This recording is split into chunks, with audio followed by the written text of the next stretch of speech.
Hi all today day 10 of our weight loss journey. இன்றைக்கி வந்து morning எழுதும் எவ்வளோ வெயிட் லாஸ் ஆகியிருக்கு அப்படின்ற ஒரு ஹாப்பி நியூஸு அண்ட் நான் வீடியோவில் கிளிக் பண்ணி ஆட் பண்ணியிருக்கேன் பாருங்கள். அண்ட் இன்றைக்கி மார்னிங் எழுதும் வந்து ஷெட்டில் ஆட போகலாம் அப்படின்னு சொல்லிட்டு ஷெட்டில் ஆட கிளம்பிட்டோம்.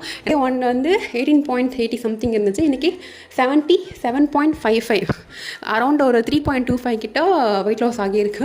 என்னுடைய டயட்டு ஃபுட் பேட்டர்னை நான் என்னென்ன வாக் பண்ணுறேன், எக்ஸசைஸ் பண்ணுறேன், இது எல்லாமே ஒரு டே 1லேருந்து 10 வரைக்கும் பார்க்குறவங்களுக்கு ரெகுலராக தெரியும். எல்லாமே வந்து சிம்பிளாக தான் இருக்கும். எல்லாராலையும் பண்ண முடிஞ்சது கொஞ்சம் வந்து ரன்னிங் ஸ்டார்ட் பண்ணியாச்சு.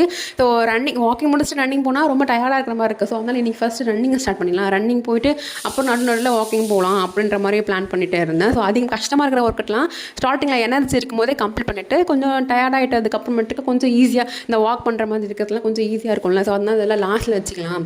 ஃபஸ்ட்டு ஒரே இடத்துல இருக்கிற மாதிரி, ஏன்னா டெம்பரேச்சருக்கு ஏற்ற மாதிரி, சர்ஃபேஸ்க்கு ஏற்ற மாதிரி இது எல்லாமே சேஞ்ச் ஆகும். ஸோ அதனால தான் சொல்கிறேன். இன்றைக்கி வெயிட் இது தான். இன்றைக்கிட்டே எனக்கு இப்படி தான் போச்சு. பாய், நெக்ஸ்ட் வீடியோவில் பார்க்கலாம்.